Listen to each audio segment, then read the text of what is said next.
Abanogije mwese mu izina rya Yesu. Hama nanje nje gushimira Imana cyane.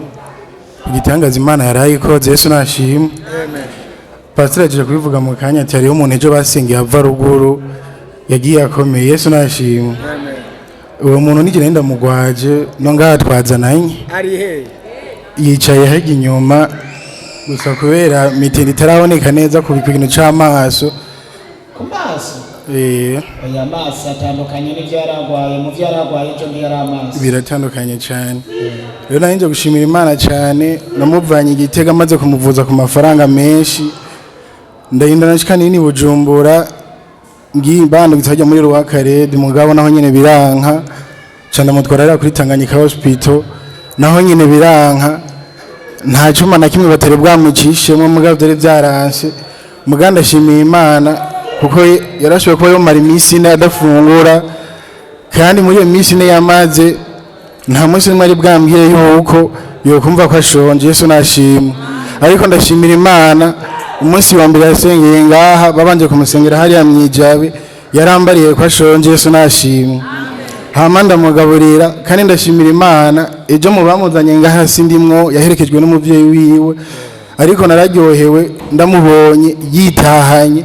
bambariye ngo avuye ngaha n'amaguru gushika hariya kuri Kotebu numva biranezereye cyane mu mutima ndavuga ati niwaje gutanga ishimwe nanje nzoguherekeza Yesu nashimwe. Ndashimira Imana cyane n'ubu mukoza ngaha twakoze urugendo rurerure n'amaguru yitambukira wenyene n'ubu nubwo yizanye ngaha n'umukanya nicaye ndatekereza ndavuga ati reka ndabe ko ibi bintu biri seriye Yesu nashimwe. Nabonye ibintu biri seriye yahagurutse aratanga ishikanwa ntamufashe arisubiza mu ntebe aricara mu nkomera amashimana cyane. Bamuzanye bamwiyegetse oya naze hano naze vraiment minduru umutwe ntiwakorako inda bwarubushe bamwiyegetsa ko minduru we twaramusengeye acarirukanga ingo vyivugira ububabare wari ufise ibijanye n'amaso yoba atarabona neza utwo n'utuntu duto uva ngaha ahubwo ubona cya kibazo cy'umutwe caraheze ububabare bwaraheze bwaraheze hasigaye ikibazo cy'amaso reka ndagufatira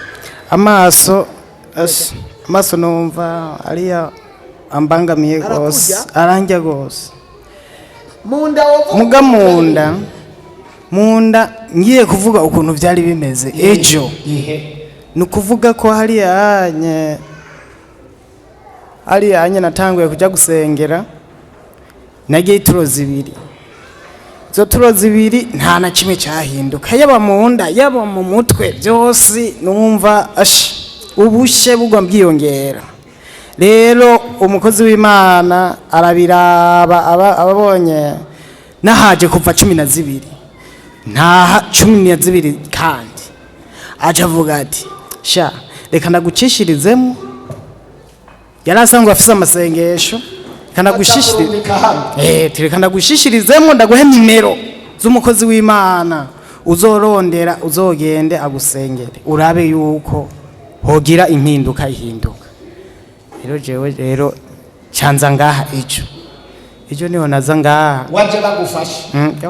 gose naje bamfashe gose komenduru nukuvuga yuko nta kintu na kimwe nishoboza ariko Imana irabiraba murahezagira amazi n'ukuri ayo mazi aramfasha ndavyibuka yuko wambwiye ati garukira hariya wiruka ndiruka kandi bari baje bagufasha nongera ndagaruka niruka nyene jenza numva ndi areze nyene ndakize none ndiyumvira none ni jewe ati ibi bintu bimbayeko sindavyibaza yuko vyobamwe uyu mwanya nyene myisaha nyene iminota 5 nza mbona ndakize sigaje ukira amaso niyo ambangamiye n'umutwe byonyene ubushe bwo mu nda bwose mwaraburuyunguruye bwose uravamo yewe numva mu nda ntawakorako n'ishati ntiyakorako urashobora gufyonda mu nda yo cyane rwose unye ndiyumva ko ndi umuntu nyene ahagaze kari ubwa mbere hoho bwa mbere uyu unyakinzana kwa muganga sinamenya ngo ndaha sinarinzi ngo ndi mwibi ariko ejo nza mbona ndakize nuko ukomera amashi ndabishimira Imana rero tugenda rero bagusengera hariya ayo amaso niyo akaza gusiga nagira nshimira Imana ku byiza yankoresha itana muri Pantas ntivyari vyoroshe no kugira nze gusenga nyene vyasha vyangwara mu Imana abikoze bahosha kenda saba urusha bararuma ikindi nagira nshimire ku Imana ku wakane nato ya envelope baciye banduza ku mushahara wa Yesu nashima ndabaramukije mu izina rya Yesu magurutse ngaha nshima Imana by'ukuri ngaha kuhamenya sinayinzi ko nzohamenya je nahoze ndumukizwa wo ku Karago mugabo nkijijwe vuba nta gihe kinini giheze nkijijwe ryari rero nariko ndakoropa ndunda mukaniraba mukiyo mbona nase n'abakobwa kandi bahora bavuga ko nsa n'abahungu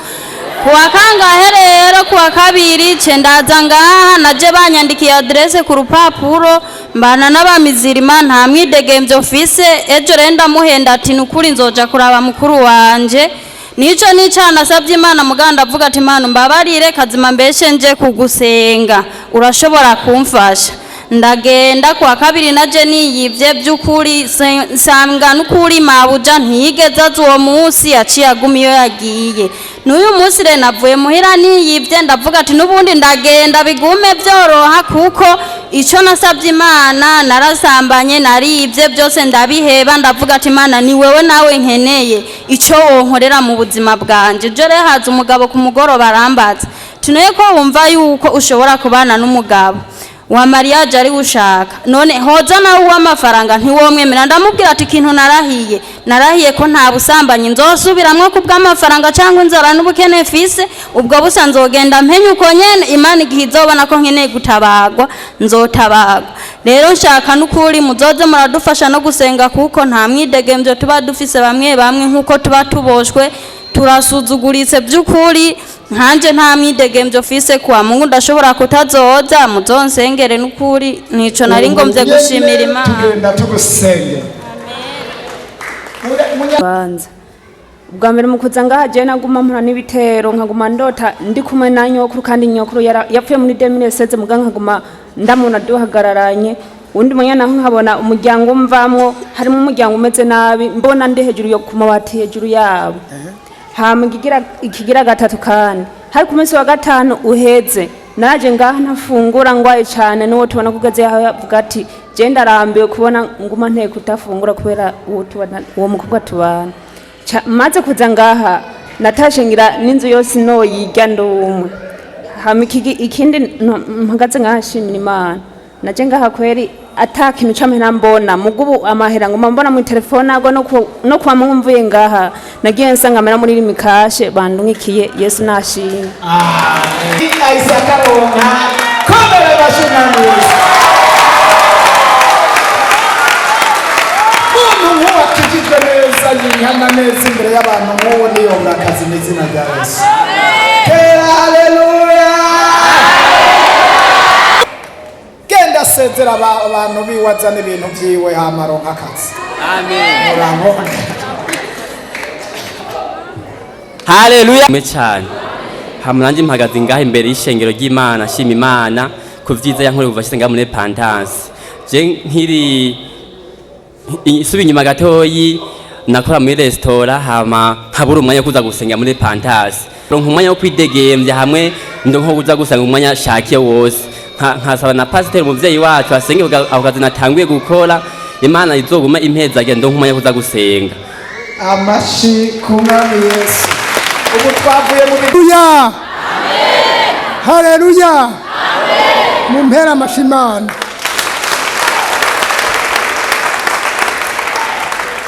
jewe maze iminsi nsenga muri burakeye muga sinasengera ngaha hanyuma rero mugabo sinishugwa kama ndinduka iminsi yose muga muri no minsi maze iminsi sengera ngaha muri burakeye n'ibikorwa by'Imana nkabikora nari ngwaye umusonga sciatique kaba mfise n'umusonga ngaha hanyuma Imana yarabinkijije nihabwa icubahiro. Amen. Komera amashi umwami wacu Yesu yaragwaye umusonga na paralize byose urumva ko yagomba kuba paralize Imana yaramukijije. Dukomera amashi umwami Yesu. Nyene yosenga ndafise n'indi mitwaro mwibanga ko Imana yabinkorera.